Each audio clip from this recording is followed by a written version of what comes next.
Muito foi servido nas fraternidades iniciáticas. Essa resignação e humildade o credenciaram para que ficasse mais de 900 anos no espaço sem reencarnar, estudando e trabalhando junto com um grupo de espíritos orientais fortemente ligados a Apolônio e a Ramatiz. Estiveram juntos na época de Pitágoras, século V a.C., numa encarnação do primeiro século depois de Cristo, e se encontraram novamente no templo da Indochina do século X, fundado por Ramatiz, existência em que anos antes Babajiananda tinha reencontrado Apolônio como seu amado guru ancestral, agora um mestre yogi. Na encarnação em que foi Babajiananda, decisiva por ser sua última estada terrena, seu mestre, Apolônio de Tiana, reencarnou na Índia, animando a personalidade de um mestre yogi, por amor um grupo de discípulos. Fez questão de, pessoalmente, conduzir algumas iniciações superiores, que só podem ser realizadas no derradeiro momento de libertação total de karmas que ainda requeiram encarnações futuras. Ou seja, somente uns poucos, totalmente livres do ciclo carnal, contudo ainda encarnados, os chamados sábios e profetas da história, se credenciam a usar com total desenvoltura os 7 corpos como veículos da consciência nos 7 planos do universo, principalmente os corpos perfeitos da tríade divina. Esse procedimento exigiu de Babajiananda um profundo preparo no espaço, um árduo estudo e trabalho. Daí o longo período, ao menos para nossa temporalidade material, sem reencarnar. No plano físico, houve então um ensaio crucial, em razão das dificuldades inerentes a todo encarnado, para, num futuro próximo, já de volta ao plano astral, vivenciar a segunda e definitiva morte, o que na verdade já ocorreu, ocasião em que ele abandonou o corpo astral em troca da vida nos planos mental superior e búdico. Isso não quer dizer que entidades nesse estágio, ou melhor, após a segunda morte, não atuem mais no plano astral, o que se dá por meio da utilização de corpos de ilusão, como é o caso, por exemplo, de Pai Tomé, ou Babajiananda, e Ramatiz, Pai Benedito ou Caboclo Atlante, sempre que se fizer necessário impressionar os médiuns de que estão se servindo na Umbanda. Diz-nos Babajiananda, a ocasião faz a vestimenta. Capítulo 2, o mentalismo e a mediunidade. Pergunta: as tradições antigas da magia afirmam que o universo é uno. Tudo que existe não passa de parte de um todo estupendo. Essa unidade divina, acima das religiões e religiosidade terrenas, nos assusta, pois a consideramos algo muito abstrato e longe de nós, pessoas comuns. Agrava-se nosso distanciamento porque sempre fomos levados a acreditar que esta ou aquela doutrina é a verdadeira.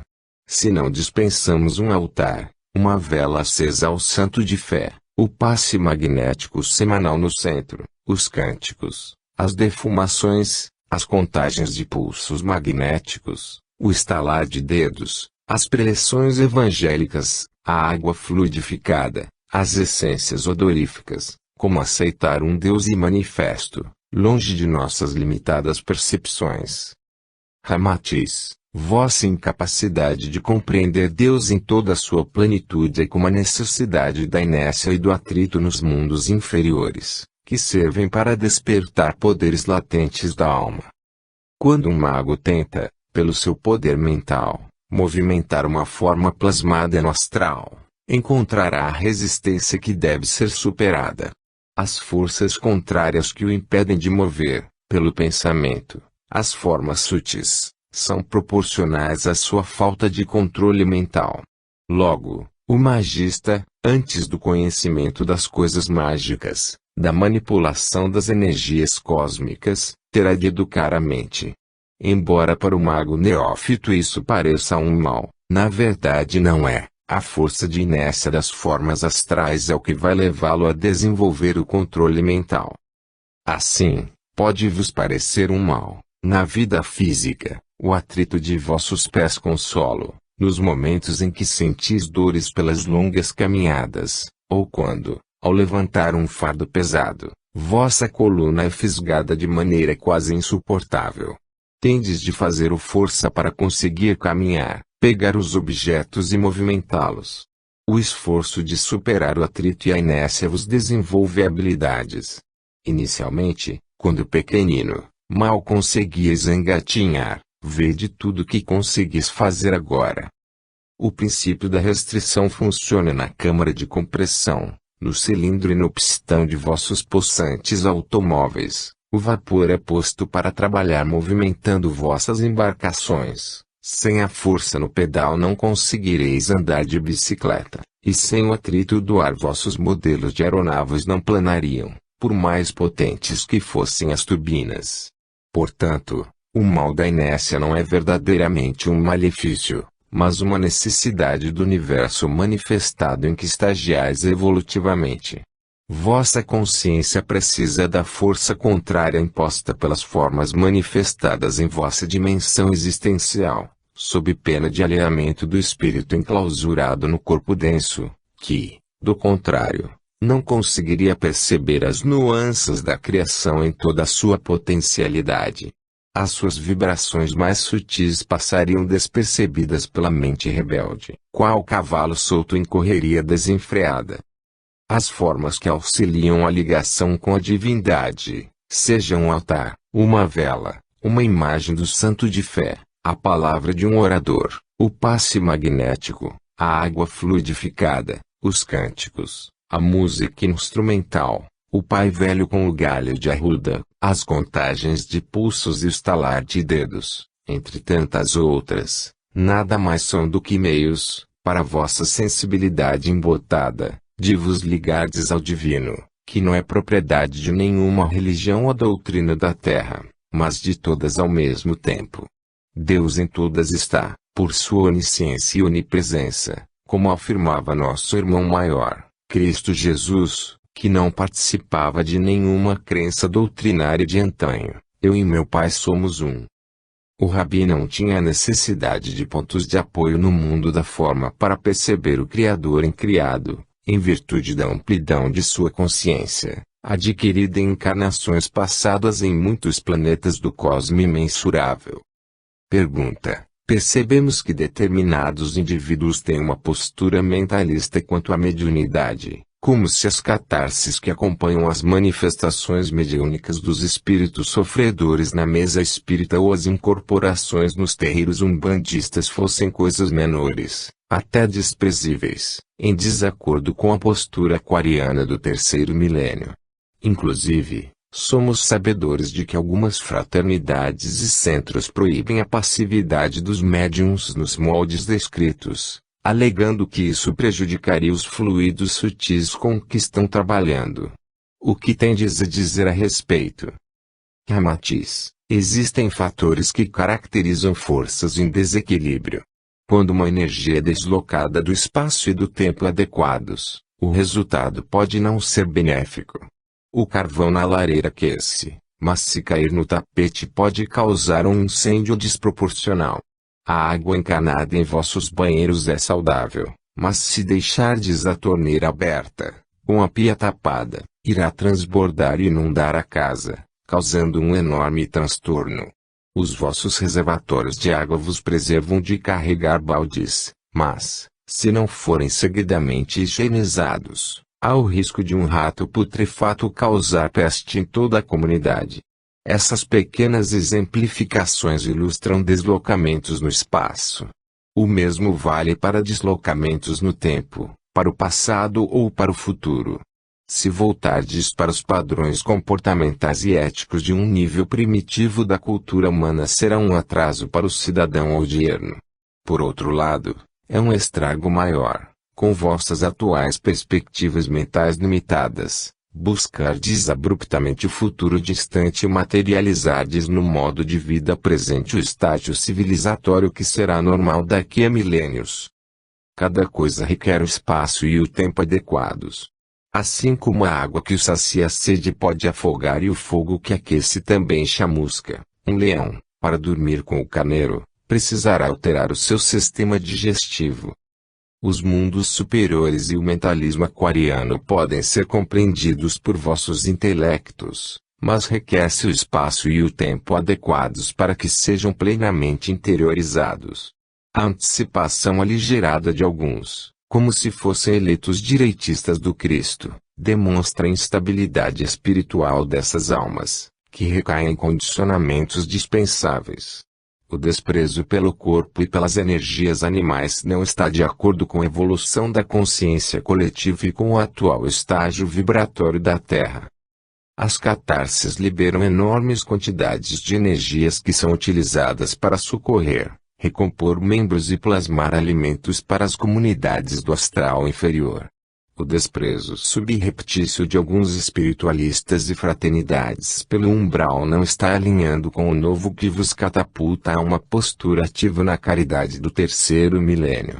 Os mundos superiores são alcançados pelo simples de espírito, que aliam conhecimento à sabedoria de como aplicá-lo, assim como fazia Jesus entre os doentes e possuídos que tinham o contato direto do Rabi. Diante da pergunta ao Divino Mestre de por que buscava os leprosos, ele respondeu: eu estou entre vós como que serve. Resgatai o Cristo em vós. Observações do médium. É importante ficar claro que no trabalho universalista e com a apometria devemos estar receptivos a todas as vibrações que os amigos espirituais permitem chegar até nós, sem bloqueios preconceituosos, com confiança na cobertura do lado de lá. Vamos exemplificar, num recente atendimento de apometria no Jandaia-Mirim, casa tradicional de Umbanda a qual estamos vinculados, uma consulente apresentava lúpus eritematoso, um tipo de tuberculose cutânea, há 3 anos, sem cura, mesmo tendo procurado vários médicos. Quando ela contava que a moléstia tinha aparecido repentinamente, percebemos uma iniciação do passado, ligada às energias dos antigos ritos de uma tribo da África. Então, os amigos espirituais autorizaram essas vibrações a entrar na corrente mediúnica, através de manifestações mediúnicas, para desfazer um enfeitiçamento encomendado pelo ex-sogro da consulente, à época em que ela desmanchou o noivado com o filho dele, coincidentemente há 3 anos. Esse feitiço, realizado em sepulcro de um cemitério da cidade, estava distorcendo o merecimento e o karma da atendida. A espiritualidade buscou uma iniciação de passado remoto, realizada em uma tribo ancestral onde a consulente havia reencarnado, a fim de fixar certas energias originais no seu campo energético. Ou seja, não se desfez a iniciação antiga, ao contrário, ela foi polarizada, fixando-se no campo vibratório da atendida, algo salutar que havia acontecido há centenas de anos. Se tivéssemos preconceito quanto às formas com que a espiritualidade se manifesta no plano astral, bloquearíamos a assistência do lado de lá, necessária pela afinidade própria da consulente. A iniciação de cura na vibração de um culto ancestral, em uma tribo da velha África, neutralizou o trabalho de magia negra feita no presente, que manipulou restos cadavéricos de duplos etéricos capturados em tumba mortuária, e mantendo-os no campo áurico da consulente, por meio de rituais de sangue. O magnetismo intenso do sangue atrai esses cascões astrais, que assim são aprisionados. Foi muito gratificante percebermos pela clarividência uma legião de artificiais plasmados por Vovó Maria Conga adentrando a parte física do templo, e se confundindo no quadro astral que se formou, como se eles estivessem movimentando brasas de carvão no solo seco de outrora, fazendo poeira ao arrastar galhos cheios de folhas verdes de plantas curativas, num chão de terra avermelhada de uma antiga região de um país da África. Os guias e protetores utilizam os recursos afins para cada consciência, de conformidade com seu merecimento e livre-arbítrio.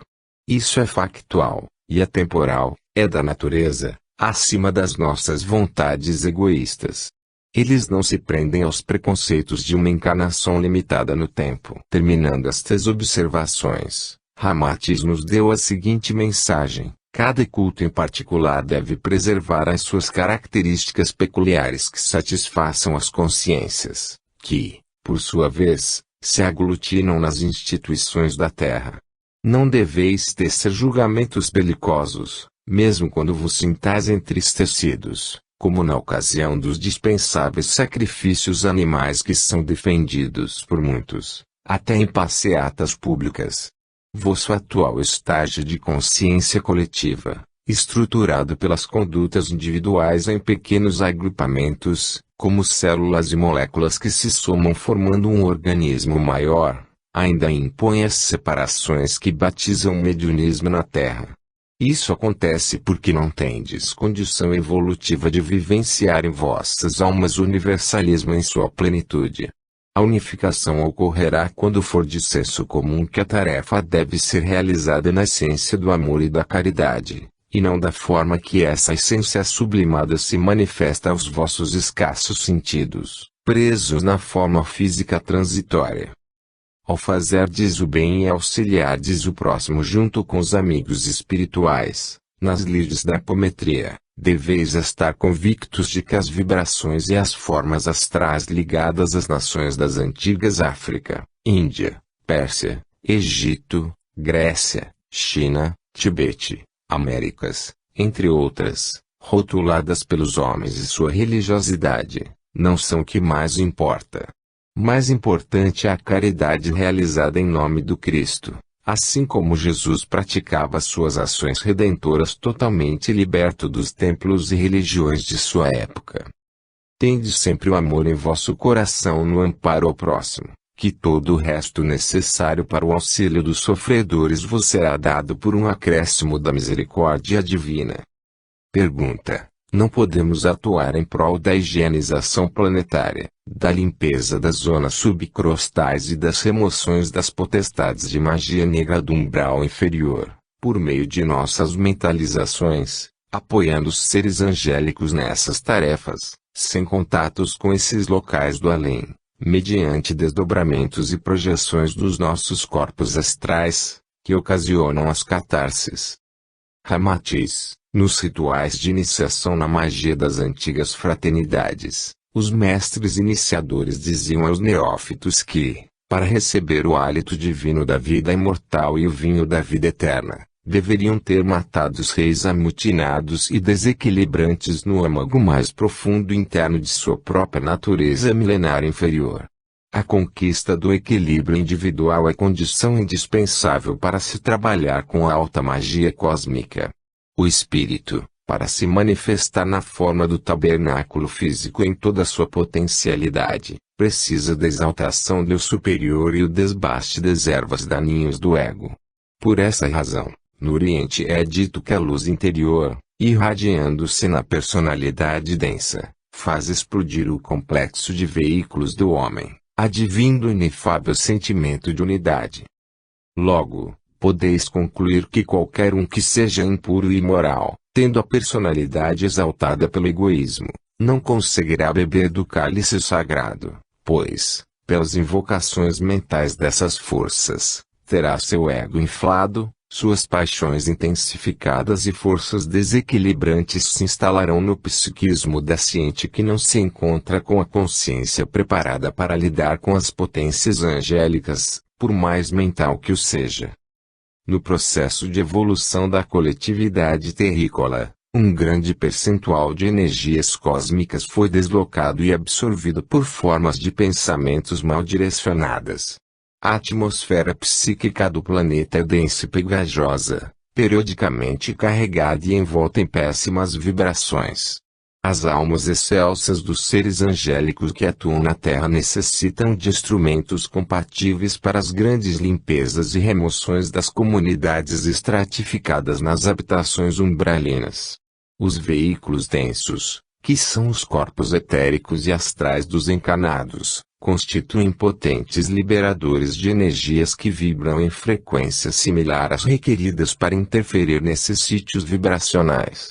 Nesse sentido, o mentalismo sem atuação com os corpos inferiores tem valia como apoio vibratório. É como se fosse um serviço de engenharia em seguro laboratório, ficando as ações concretas para a infantaria da linha de frente socorrista. Cada vez mais, necessitamos de obreiros dispostos a botar a mão na massa do pão da caridade para saciar a fome dos estropiados. Jesus, o Senhor da luz crística, veio habitar entre vós e identificou-se com a totalidade da raça humana, amealhando para si todas as mazelas da humanidade.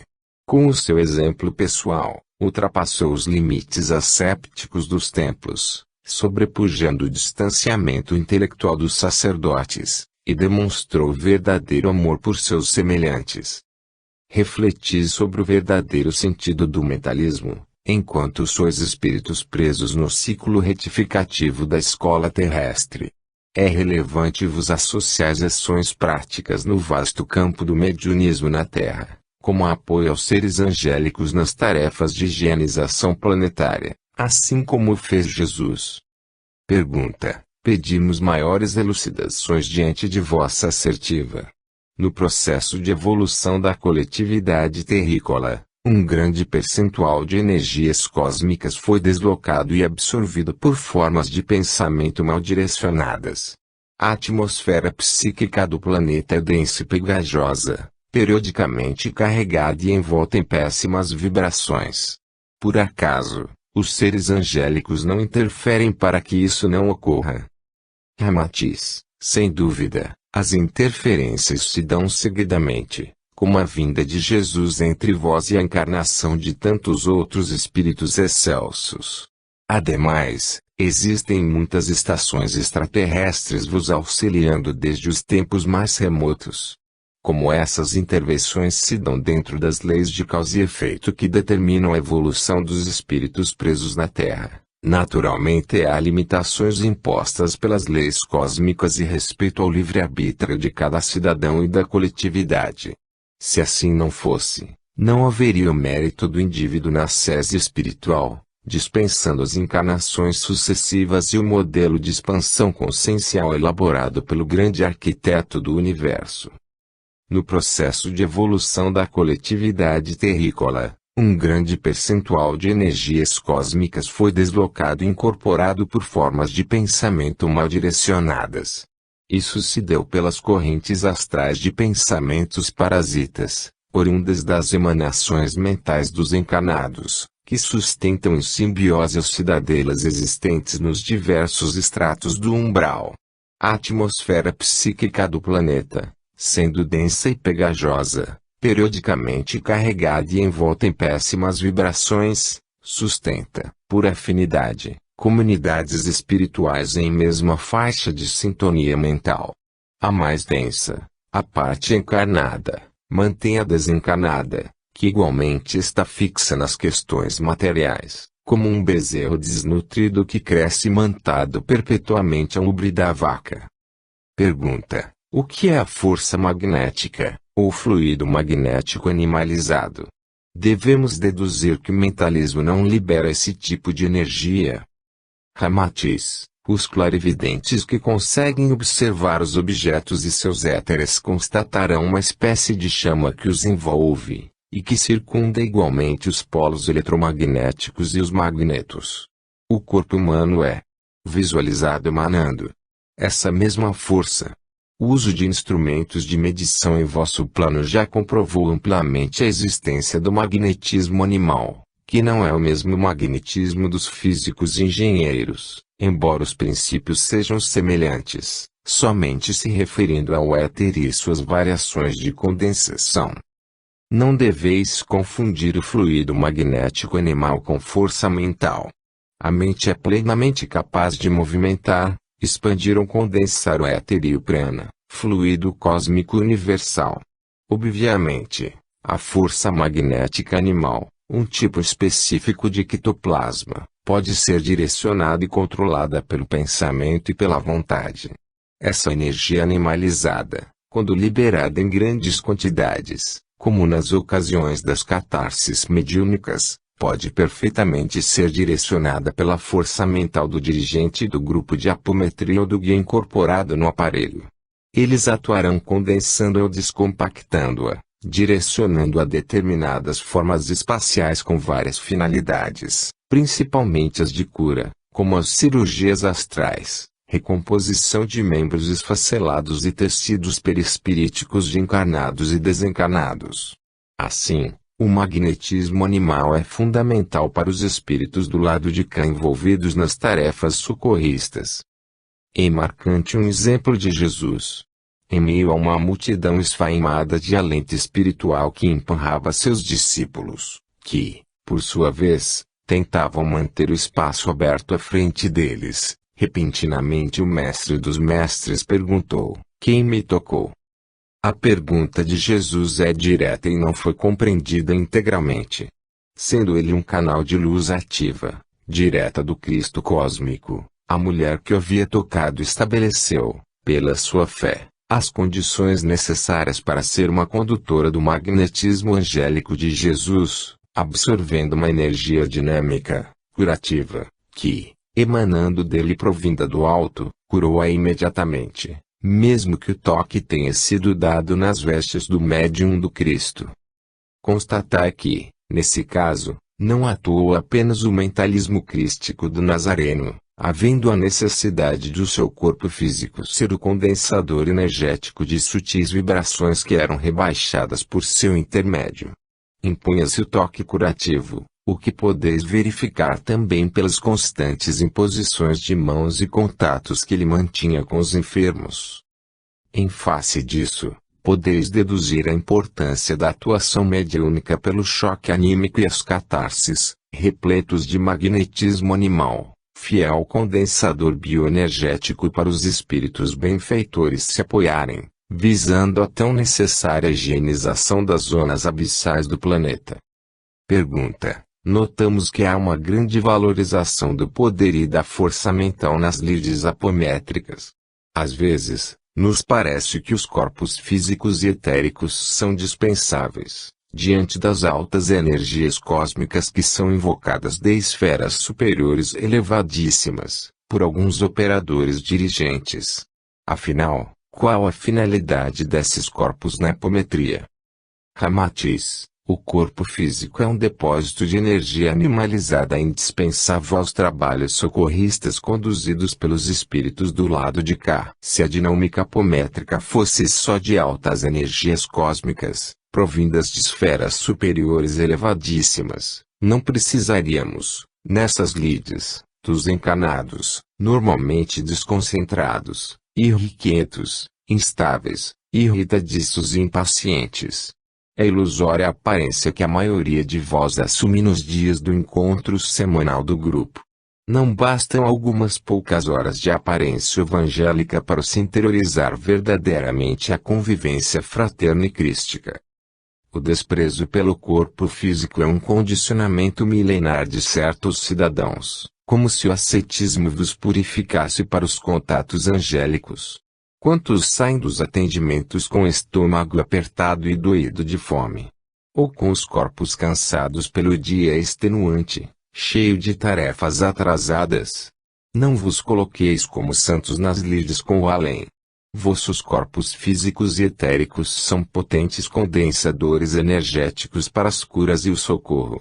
Por si, o poder mental dilatado dos encarnados se torna dispensável aos espíritos benfeitores do lado de cá, se dissociado do magnetismo animal.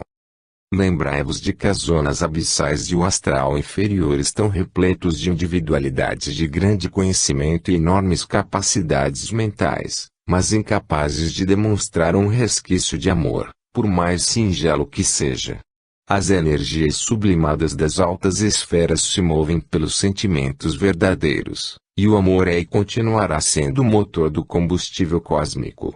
O conhecimento sem sentimentos elevados movimenta facilmente as formas mentais pardacentas e pestilenciais próprias de corações áridos e exaltados pelos egos avantajados. Pergunta: diante de vosso assertivo poder mental dilatado dos encarnados se torna dispensável aos espíritos benfeitores, se dissociado do magnetismo animal, perguntamos: é possível o exercício do poder mental não encarnado, sem envolvimento com o magnetismo animal? Ramatiz: Sim. Vosso corpo mental, referimo-nos ao inferior, continuamente emite ondas mentais, espécie de pensamento que atravessa as dimensões mental e astral. Nos grupos de apometria, essas ondas de pensamento são potencializadas e atingem mais facilmente os alvos visados, seja o consulente no local ou o atendido distante, encanado ou desencanado. A força e eficácia com que essas ondas penetram nos corpos mentais é proporcional à frequência com que são emitidas. Envoltas de intenções altruístas e objetivos de auxílio ao próximo, alcançam uma escala vibracional que foge da escória dos subplanos densos do astral inferior, das barreiras pestilentas que pairam no invisível próximo à crosta planetária. Essas camadas são recheadas de matéria astral formada pelas emanações mentais da maioria da população, provindas de desejos oriundos do egoísmo, da vaidade, concupiscência, gula, sensualidade e tudo mais que aprisiona o corpo mental inferior do cidadão comum nas sensações do corpo astral e físico. As ondas de pensamento elevadas, sustentadas pelas contagens de pulsos magnéticos dos agrupamentos apométricos, movimentam a matéria mais elevada do plano mental.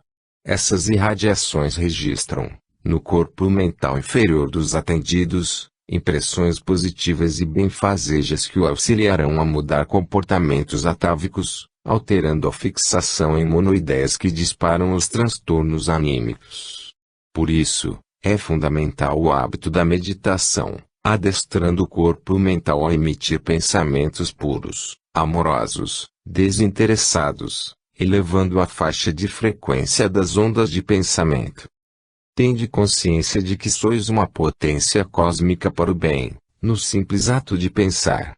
O poder do pensamento de vários seres unidos em prol do auxílio ao semelhante é extremamente benéfico, em razão da potencialidade que a união em um mesmo ideal proporciona quanto à emissão, força e alcance das ondas mentais. Contudo, não é o suficiente. Se assim fosse, não precisaríamos dos encarnados. Bastaria que nos reuníssemos no espaço e atuássemos por intermédio das mentes dilatadas dos espíritos de longa data libertos do ciclo carnal, em favor dos que ainda se encontram retidos nas encarnações sucessivas. Repetindo-nos, são necessários o ectoplasma e o magnetismo animal para que possamos socorrer, recompor membros e criar formas nas regiões umbralinas, o grande foco das intervenções do lado de cá. Pergunta: como contribuímos com nosso magnetismo animal e doamos ectoplasma?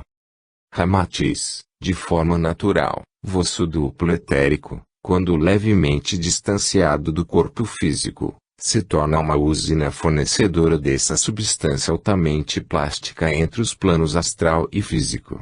Quando sofreis as catarses emotivas, há liberação de enormes quantidades desse combustível animalizado, o que difere totalmente de atividades mentais de radiação. Cabe-nos elucidar-vos que raramente, nos encarnados, o corpo mental inferior atua em separado do corpo astral, o que esclareceremos mais adiante no capítulo Viciação Mental Emocional. Pergunta: as ondas mentais que citastes seriam as formas de pensamento? Ramatiz: toda onda mental é um tipo de pensamento, mas nem todas criam as formas de pensamento. Há de se avaliar que as formas de pensamento pairam no éter, no plano astral e no plano mental, dependendo de sua origem. Quando originária das emoções e dos sentimentos, atuarão no astral. Todavia, podem ser plasmadas no plano mental, como são as formas de pensamento dos campos de força da apometria, direcionadas para auxílio a um ente. Por exemplo, aquelas que têm finalidade de proteção e são fixadas em volta da aura do corpo mental inferior e astral do auxiliado, na sua residência ou local de trabalho. Podemos afirmar que as formas de pensamento são entidades vivas animadas pela ideia que a gerou. As puras formas de pensamento do plano mental interferem no plano astral.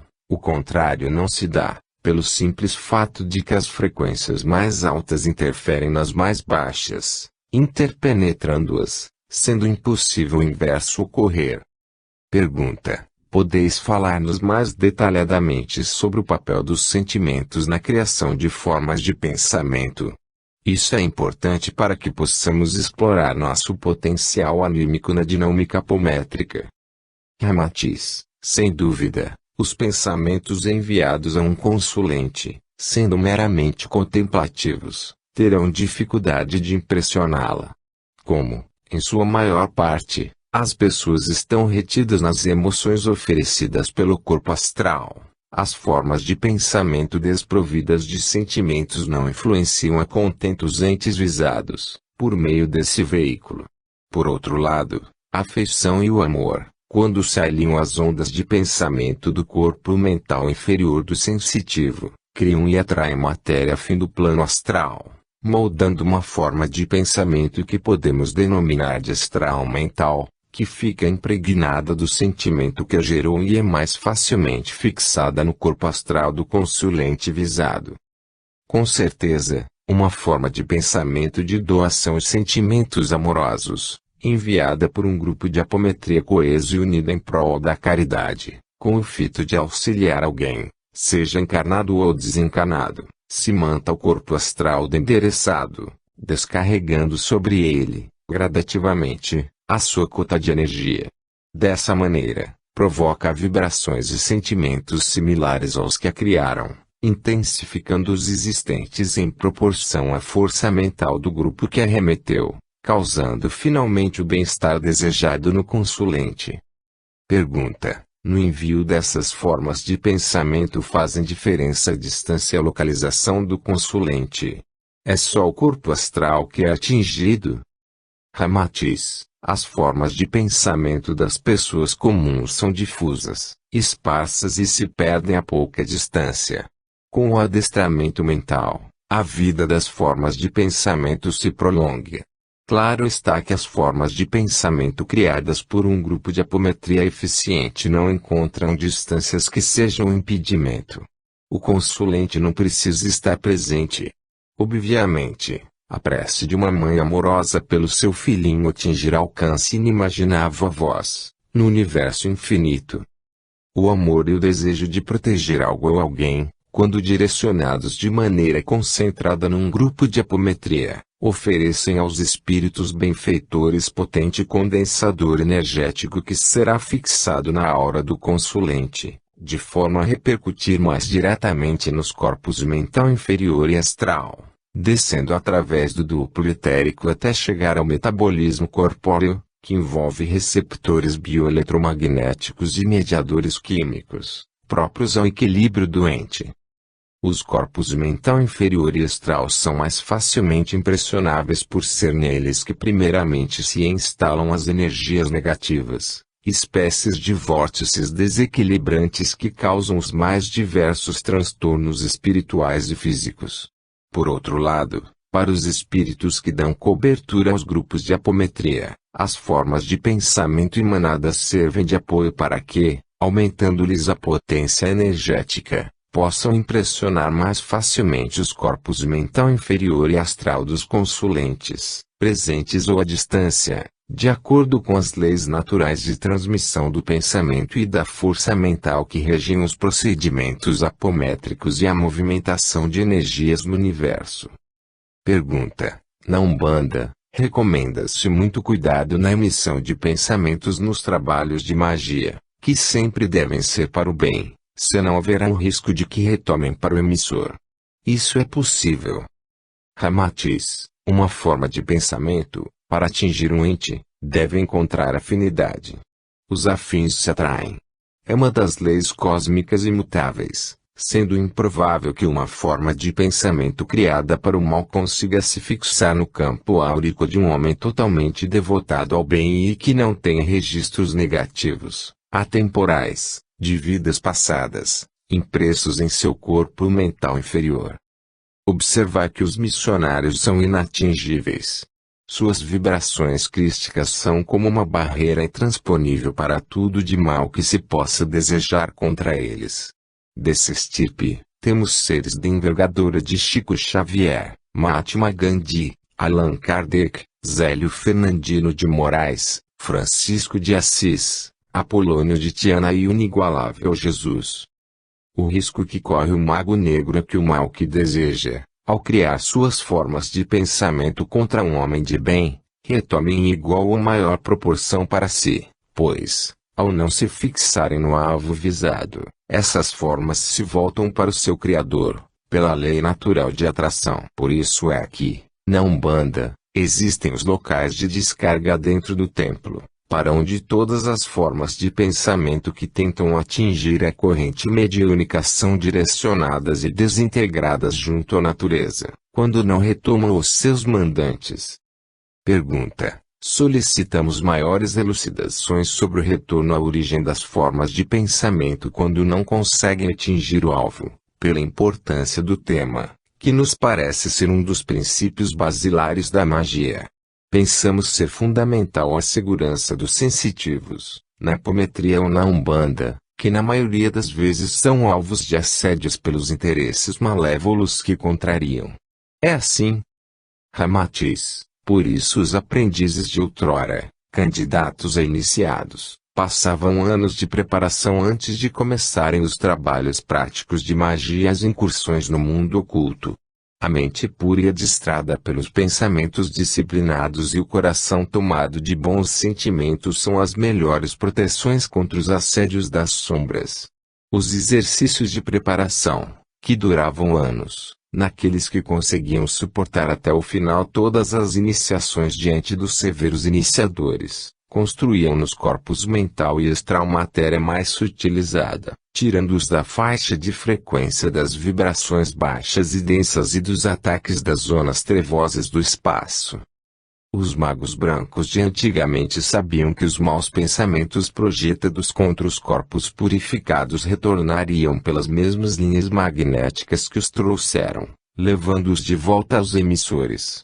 O mago negro, criador da forma de pensamento maldosa, impregnada de baixas vibrações, possuindo em seus corpos matéria similar a ela, naturalmente sintoniza com tais vibrações enfermiças, sofrendo os efeitos de arraste da entidade que ele mesmo plasmou para o mal, afetando o mental, astral e fisicamente. Vossas mentes são como transformadores de voltagem, estão sempre criando, por meio de contínuas ondas emitidas, formas de pensamento astral mentais que servem como poderosos condensadores das energias cósmicas. Num templo consagrado, todas as emanações mentais são utilizadas para o bem, e os fiéis e crentes estabelecem uma ponte que faz fluir as forças divinas que se rebaixam para vos auxiliar.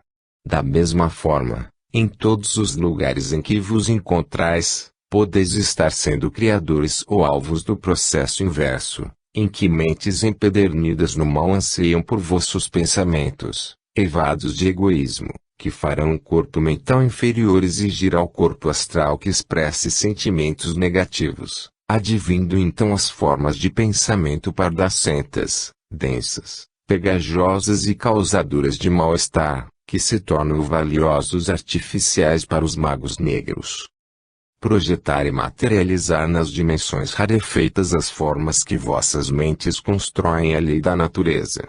O que os sensitivos devem saber é que para manipular as energias cósmicas para o bem, no auxílio ao próximo, devem ter em si as fortalezas crísticas do amor, do altruísmo e do desinteresse pessoal, o que os fará instrumentos seguros para os espíritos do além. Capítulo 3 – Relato de caso. Consulente, ISB, 20 anos, sexo feminino, solteira, espírita.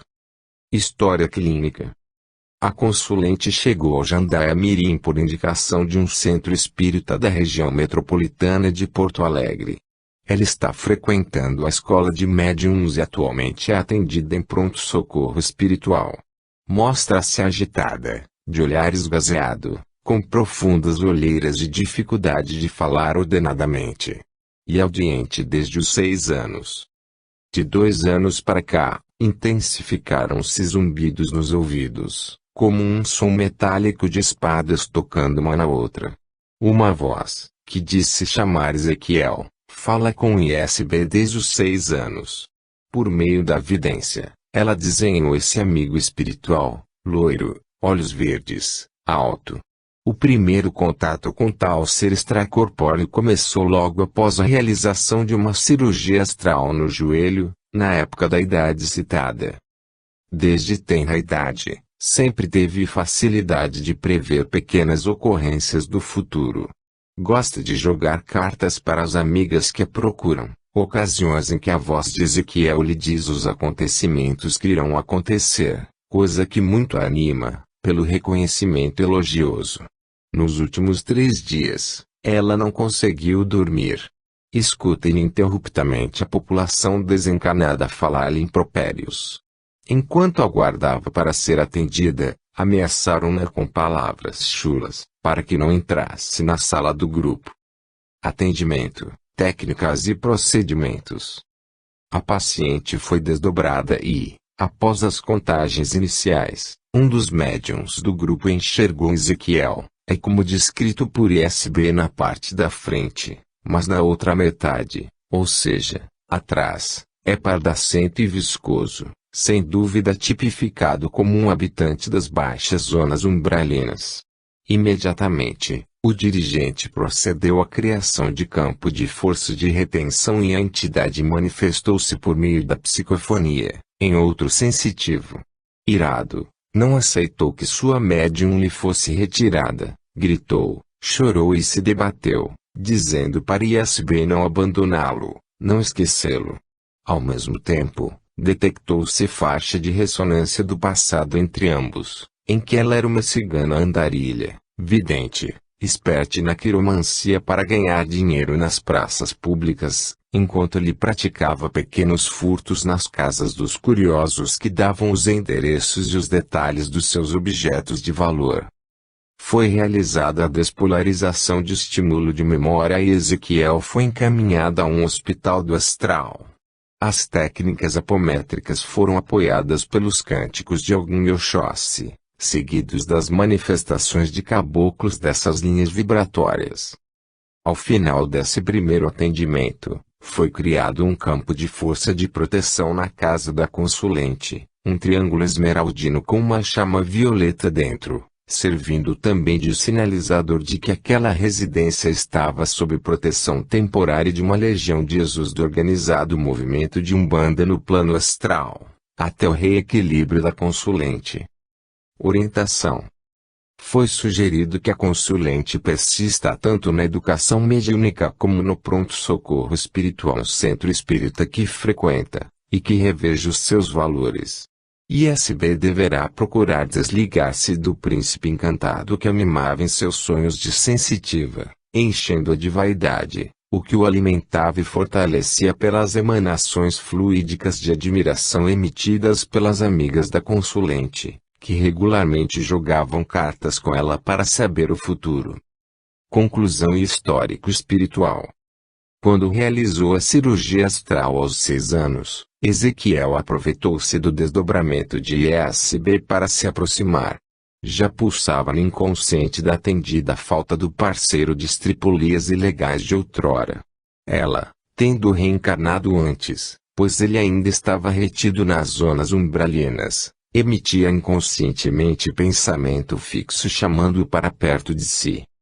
Durante o atendimento coletivo à distância, ao ser induzido o desprendimento de seu corpo astral para a cirurgia, não houve a devida cobertura de guardiões espirituais para a tarefa dos médicos extrafísicos, provavelmente em razão do excesso de consulentes e mentalismo da corrente mediúnica que atendeu. Estabeleceu-se, então, a frincha vibratória para que o espírito obsessor se fixasse no campo áurico da atendida, que ficou momentaneamente desprotegida, em sua residência. A partir de então, Ezequiel estimulou prematuramente os chakras e a sensibilidade mediúnica de ISB, por meio de manipulação magnética apropriada, cativando-a rapidamente, pois a conhecia melhor do que ela mesma. Durante todos esses anos, ficavam juntos no sono físico e ISB retomando a forma perispiritual da época de cigana andarilha. Esses laços do passado foram desconectados pela despolarização de estímulo de memória. Posteriormente, em revisão realizada, ISB mostrou-se calma, conseguindo concentrar-se e desviar o pensamento quando querem lhe soprar algo aos ouvidos. Continua frequentando a escola de médiuns e assistindo a palestras semanalmente. Foi reforçado para consulente que é imprescindível não valorizar os fenômenos propiciados pela mediunidade e persistir na educação mediúnica. Capítulo 4 – Pontos de fixação mental na Umbanda. Pergunta: as filosofias orientalistas e os sacerdotes católicos, ao longo dos tempos, sempre preconizaram que uma vida ascética nos purificaria, facilitando a comunhão com os santos. Podemos aceitar isso como verdadeiro? Ramatiz: os ensinamentos filosóficos que orientam a diminuir os excessos corpóreos do homem, como a glutonaria, os saraus etílicos, a baixeza moral em busca das satisfações animalescas descontroladas, caracterizando o roteiro a ser seguido junto com os conteúdos morais orientalistas, sofreram ao longo do tempo as radicalizações inerentes aos homens, na maioria das vezes parciais em suas interpretações. De que adianta um aprendiz yogi passar décadas numa vida isolada de eremita, se não há obras concretas que eduquem os sentimentos para o amor, o altruísmo e a fraternidade? Um ser humano sádio não pode sentir repulsa pelo seu corpo, a ponto de demonstrar comportamento mórbido. Uma mente afastada e isolada do meio social não constitui alicerce sólido para o desenvolvimento espiritual, muito menos para a compreensão do divino. As mentalidades doentias que são arrebatadas pelo ego inferior elaboram interpretações equivocadas na relação com os planos suprafísicos.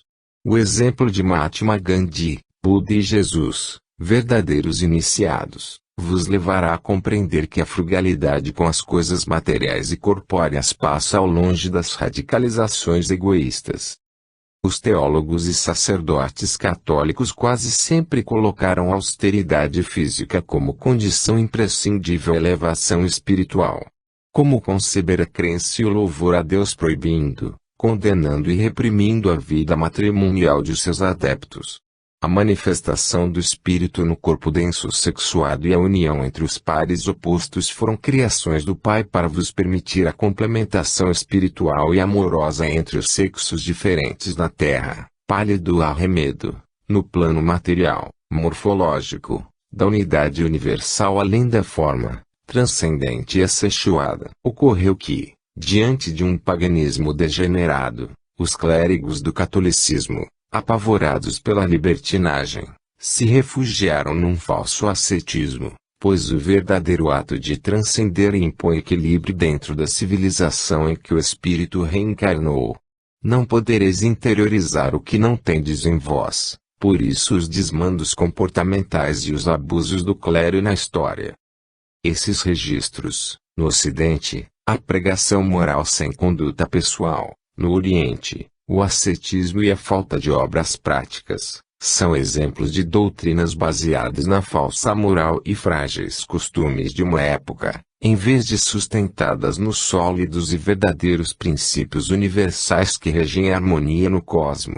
Desapareceram totalmente ao longo do tempo, embora refujam lapsos atávicos em muitos cidadãos. Pergunta: a magnetização de roupas dos consulentes que se encontram à distância, muitos acamados, como ocorre nos terreiros de Umbanda, não é um exagero de feticismo, materialmente dispensável? Ramatiz: quando o médium magnetiza as roupas, por meio da imposição das mãos, assovia expelindo baforadas do charuto, balança o corpo como um caboclo xamã. Encontra-se de cintura curvada em trejeitos de prelos velhos, ou faz as tradicionais cachimbadas, está agindo como veículo, mas o elemento fundamental para as curas está estabelecido nele, no próprio aparelho mediúnico. É o seu magnetismo animal, rico em ectoplasma liberado por esse tipo de catarse mediúnica, que será um intermediário entre os planos sutis, etéreos e astrais, onde muitas outras essências e vibrações serão acrescentadas pelos operosos espíritos que labutam nos terreiros. Por intermédio desse amálgama curativo, atingirão o complexo astral, etérico e físico do acamado que se encontra à distância. Ocorre que as fibras dos tecidos que compõem vosso vestuário ficam carregadas do magnetismo peculiar dos que as usam. E, assim como vossas digitais ficam impressas no papel quando manchais os dedos de tinta, igualmente o magnetismo pessoal impregna os objetos quando há o direcionamento pela vontade educada, e também se fixam vibratoriamente nos objetos as coordenadas físicas dos que utilizam regularmente crucifixos, pingentes e correntes de diversos tipos de metais. Os fundamentos são idênticos aos da fluidificação da água nos centros espíritas, que tecnicamente podeis denominar de magnetização. Na Umbanda, esses vestuários servem de verdadeiras coordenadas vibratórias, através do magnetismo individual de cada um, para a movimentação espiritual dos socorristas até os locais em que se encontram os enfermos, como se fosse precisa a posição de um ponto no espaço. Logo, não considereis um exagero de feticismo, mas algo com fundamento no vasto campo de magnetismo. Pergunta: percebemos que as magnetizações, desmagnetizações, exorcismos e consagrações de objetos são comuns na Umbanda, nos seus usos e costumes ritualísticos. Pedimos maiores considerações sobre o tema. Ramatiz: há de se afirmar que o fluido magnético é neutro, peculiar atomicamente a cada objeto no universo.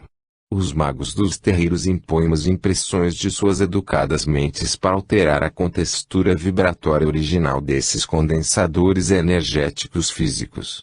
A finalidade principal é de cura, segurança contra miasmas ou descarga de morbos psíquicos, placas e fluidos pestilentos os mais diversos, restos astral-etéricos, como se fossem lixos que têm de ser removidos e devolvidos à natureza. A desmagnetização é realizada com o fito de purificar um objeto que se encontra com baixas vibrações. Na frente do congá, ponto focal de todo o trabalho mágico dos terreiros, o médium coloca a corrente, a medalha, o pingente, a pedra ou tecido, para ser reestruturado magneticamente pela força mental do diretor encarnado, que, por sua vez, está mediunizado com o guia responsável por esse tipo de tarefa, comum na Umbanda.